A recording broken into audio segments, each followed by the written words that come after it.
대통령실은 단통법 폐지를 포함해서 통신, 휴대전화 제도 전면 재검토에 나설 것 같습니다.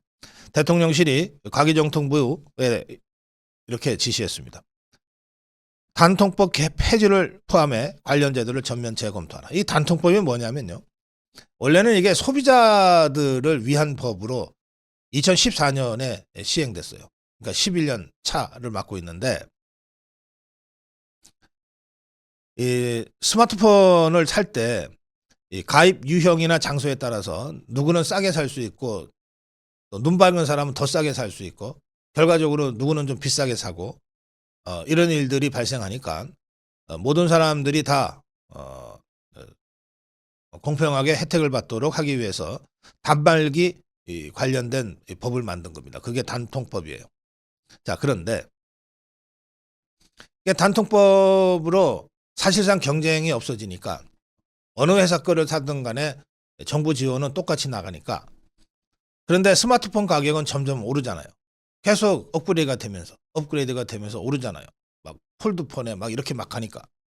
그런데 단통법으로 정부 지원은 딱 액수가 정해져 있기 때문에 점점 소비자들이 더 많은 돈을 내고 살 수밖에 없게 되는 거죠. 그래서 낮은 지원금으로 인해서 비싸게 스마트폰을 사야 되는 상황이 발생하면서 소비자들의 불만과 민원이 쏟아져 나온 지 오래입니다. 또 통신 3사끼리 뭔가 경쟁이라도 하게 해놓으면 그중에 조금이라도 가격을 낮추는 데가 생길 거고, 그러면 경쟁적으로 가격이 인하되는 효과도 있을 텐데, 이건 단통법으로 딱 지정해 놓으니까 그런 시장 유연성도 발휘할 필요가 없게 되는 거죠. 그래서 통신 3사에 배만 불려왔다, 이 단통법이, 이런 비판이 제기되게 됐습니다.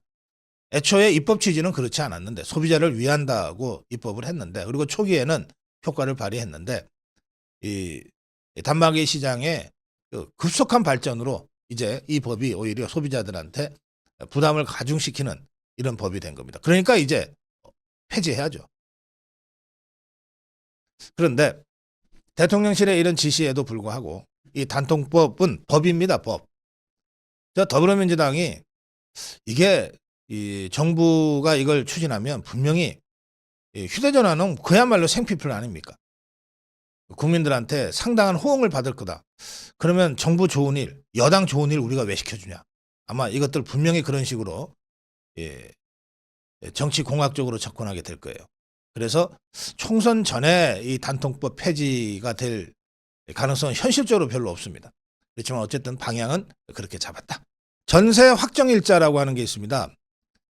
세 사는 분들이 그 주인이 세입자 몰래 거액의 융자를 받거나 해서 문제가 생겼을 경우에는 먼저 설정되는 데가 우선순위가 있는데, 그렇게 해서 피해를 보는 이른바 전세 사기, 이 피해를 이제 원천적으로 봉쇄하기 위한 조치가 나왔는데, 뭐냐면 이게 아주 작지만 틈이 있었어요.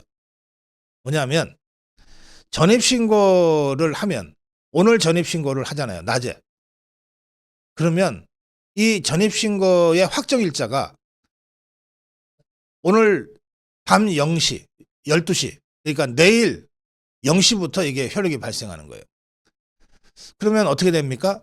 전입을 했어요, 저는. 그래서 난 안심하고 있는데, 오늘 오후 2시에 내가 전입을 했는데 3시에서 2시부터 5시 사이에 집주인이 정말 이게 악의적으로 사기를 치는 사람들은 요거 딱 노려서 한 3시나 4시쯤에 융자를 확 뽑아서 먼저 1순위가 돼버리면 확정일자 받았다고 안심하고 있던 세입자들이 크게 낭패를 당할 수 있는 겁니다. 그래서 이제부터 어떻게 고칠 거냐. 전입신고한 이날 0시 소급해서, 오늘 내가 오후 2시에 하면 오늘 새벽 0시부터 그 확정일자가 발효되도록 법을 고치겠다. 그러면 완전히 틈을 막을 수 있다. 이런 조치를 대통령실 직속의 국민통합위원회가 제안했고 추진될 것 같습니다. 우리가 민생합니다만, 민생은 디테일에 박지 않으면 할 수가 없어요. 그냥 펑퍼짐하게 민생 중심이라고 100번 외쳐봤자 이런 작은 틈으로 이 사기꾼들이 설치고 다니게 돼 있습니다. 그래서 정말 디테일에 박지 않으면 진정한 민생 정책은 체감도 있게 실시되기 어렵다. 이번에 이 확정일자 단 하루 차이입니다만 이걸 고치는 데 따른 효과는 325만 주택 임차인의 권리 보호에 큰 도움이 될 것이다.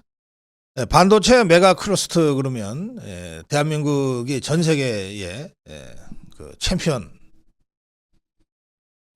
이 반도체 메가 클러스터 그러면 대개 생각나는 도시들이 있습니다. 뭐 수원, 화성, 용인 뭐 이런 지역이죠. 거기에 이미 반도체 투자가 많이 이루어졌는데 어제 경기도 수원 성균관대학교가 있는데 그게 반도체 관에서 학교 아닙니다. 민생을 살찌우는 반도체 산업이라는 세 번째 민생 토론회. 그러니까 주제별 업무 보고죠. 과기정통부와 산자부의 업무 보고를 겸한 이 민생 토론회가 있었습니다. 여기서 윤석열 대통령은 우선 반도체 투자세 공제 올해 만료되는데 이 법의 효력을 더 연장해서 투자세 공제를 계속해 나가겠다고 하면서 이걸 대기업 포주기라고 비난하는 이야기들이 있지만 이건 정말 말도 안 되는 얘기다. 세액 공제로 투자가 확대되면 반도체 관련 생태계가 더 풍성해지고 기업의 수익과 일자리가 늘어나면서 자연스럽게 국가 세수도 늘어나게 된다. 이게 선순환 구조를 구축하는 것이지 대기업한테 퍼주는 것하고 차원이 다르지 않느냐 이렇게 설명했습니다. 그러면서 올해 이 R&D 예산이 줄어들 거라고 불안해하시는 분들이 많은데 그거 걱정하지 마시라. 어디에다 돈을 더 집중적으로 투자하는 것이 효과적인지에 대해서 검토하고 있다. 여러분들이 마음껏 도전하고 기회를 창출할 수 있도록 지금 준비를 많이 하고 있다. R&D 투자는 결국 사람에 대한 투자 아니냐. 이렇게 강조했어요. 지금 정부 주사파들이 올해 예산 중에 R&D 예산이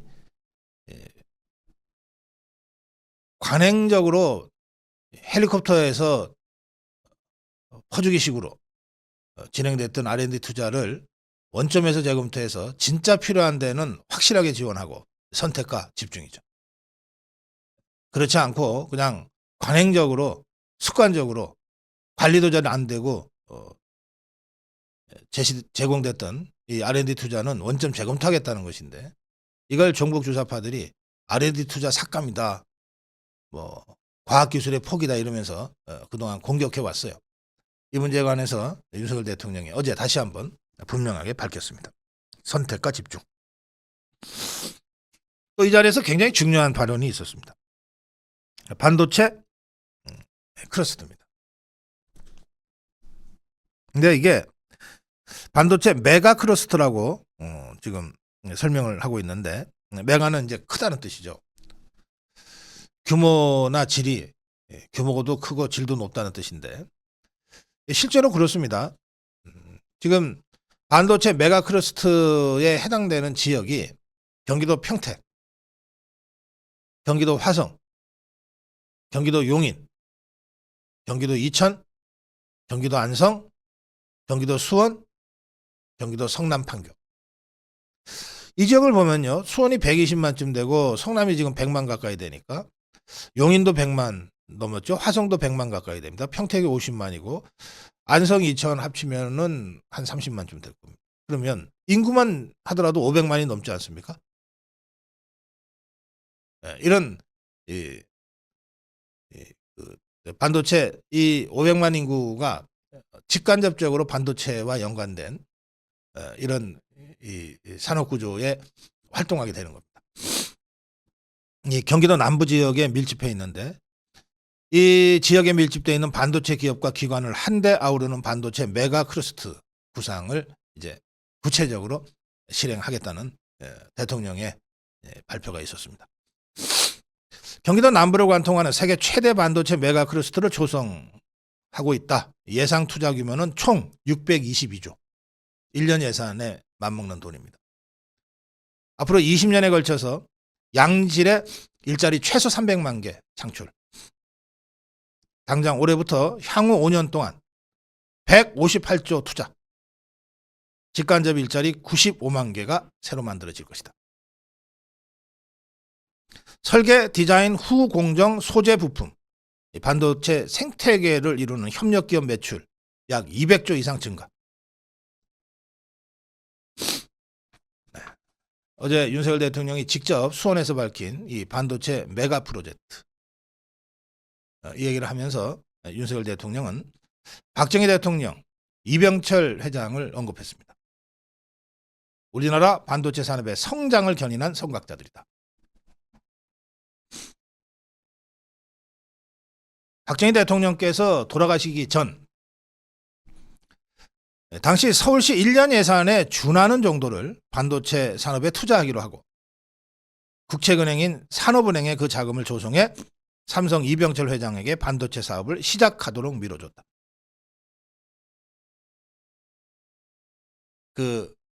박정희 대통령이 시작하고 이병철 회장이 실행한 이 반도체 산업이 이제 경기 남부 지역의 주요 도시들을 모두 아우르는 500만 인구권의 반도체 메가 클러스터로 발전해 가고 있습니다. 그 구상의 구체적인 착수가 윤석열 대통령과 윤석열 정부에서 시작되는 겁니다.